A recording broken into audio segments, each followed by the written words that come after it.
రాజకీయాల్లో fire brand గా పేరు తెచ్చుకున్న పశ్చిమ గోదావరి జిల్లా భీమవరం మాజీ ఎమ్మెల్యే గ్రంథి శ్రీనివాస్ ఓటమి తర్వాత సైలెంట్ అయిపోయారు.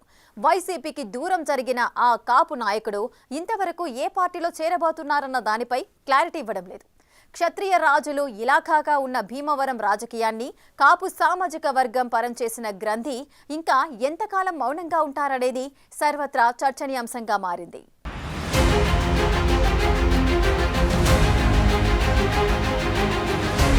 మాస్ లీడర్ గా నిత్యం ప్రజల్లో ఉండే గ్రంథి శ్రీనివాస్ 2019 ఎన్నికల్లో పశ్చిమ గోదావరి జిల్లా భీమవరంలో వైసీపీ నుండి పోటీ చేసి జనసేన అధినేత పవన్ కళ్యాణ్ ను ఓడించి తన సత్తా చాటుకున్నారు. అయితే 2024 ఎన్నికల్లో వైసీపీ నుండి మరోసారి బరిలోకి దిగిన గ్రంథి శ్రీనివాస్ ఓటమి చవిచూశారు. కొద్ది నెలల క్రిందట వైసీపీకి రాజీనామా చేసి ప్రస్తుతం రాజకీయాలకు దూరంగా ఉన్నారు. అయితే త్వరలోనే గ్రంథి శ్రీనివాస్ తిరిగి రాజకీయంగా తెరపైకి రానున్నట్లు ప్రచారం జరుగుతోంది. వైసీపీ పార్టీని వీడిన ఆయన తెలుగుదేశం పార్టీలో చేరతారా లేక జనసేన పార్టీలోకి వెళతారా? ఈ రెండూ కాకుండా తిరిగి వైసీపీ చెంతకు చేరుతారా అనే దానిపై ప్రస్తుతం చర్చ జరుగుతోంది.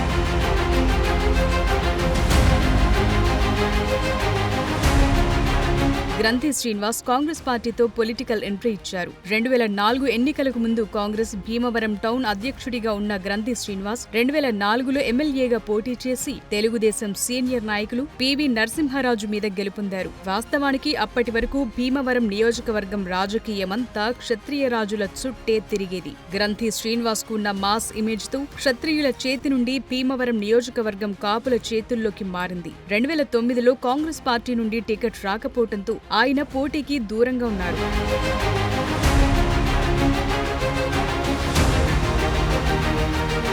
2011లో వైసీపీ పార్టీలో చేరిన గ్రంథి శ్రీనివాస్ 2014లో వైసీపీ నుండి ఎమ్మెల్యేగా పోటీ చేసి పరాజయం పాలయ్యారు. తిరిగి 2019లో మరోసారి వైసీపీ నుండి పోటీ చేసి జనసేనాని పవన్ కళ్యాణ్ ను ఓడించి పొలిటికల్ సర్కిల్స్ లో హీరో అయ్యారు. అయితే వైసీపీలో గ్రంథి శ్రీనివాస్ కు వ్యతిరేకంగా క్షేత్ర స్థాయిలో కొంతమంది నాయకులు తాడేపల్లిలో జగన్ కోటరి పనిచేయడంతో పవన్ కళ్యాణ్ మీద విజయం సాధించినప్పటికీ ఆయనకు మంత్రి పదవి దక్కలేదు. 2వ విడతలో ఖచ్చితంగా మంత్రి పదవి దక్కుతుందని గ్రంథి శ్రీనివాస్ ఆశించినప్పటికీ అప్పుడు కూడా నిరాశే మిగిలింది.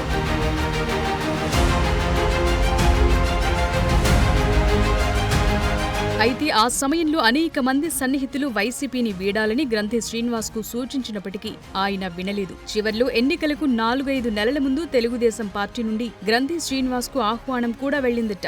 ఆ ఆహ్వానాన్ని కూడా గ్రంథి తిరస్కరించి 2024 ఎన్నికల్లో వైసీపీ నుండి పోటీ చేసి పరాజయం పాలయ్యారు. ఆ క్రమంలో వైసీపీ రాజకీయాలతో విసుగు చెందిన గ్రంథి శ్రీనివాస్ పార్టీకి రాజీనామా చేశారు.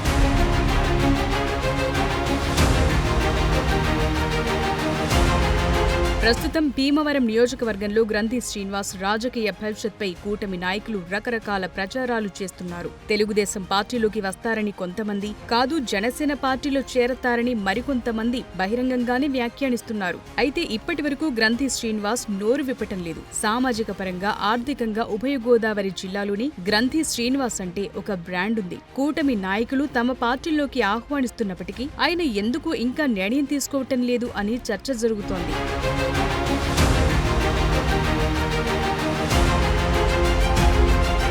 భీమవరం నియోజకవర్గంలో గ్రంథి శ్రీనివాస్ కు పార్టీలతో సంబంధం లేకుండా వ్యక్తిగతంగా 35% వరకు ప్రజల మద్దతుందని 2004 నుండి 2024 వరకు జరిగిన ఎన్నికల తీరు చూస్తే అర్థమవుతుంది. అలాంటాయన అన్ని పార్టీలు తలుపులు తెరుస్తున్నా డెసిషన్ తీసుకోపోతుండటం సొంత అనుచరులకే మింగుడు పడటం లేదట. అయితే ఈ ఏడాది మే నెల దాటిన తరువాత గ్రంథి శ్రీనివాస్ తన నిర్ణయం ప్రకటిస్తారన్న ప్రచారం గట్టిగానే జరుగుతోంది. మరి చూడాలి ఆయన అడుగులు ఎటుపడతాయో.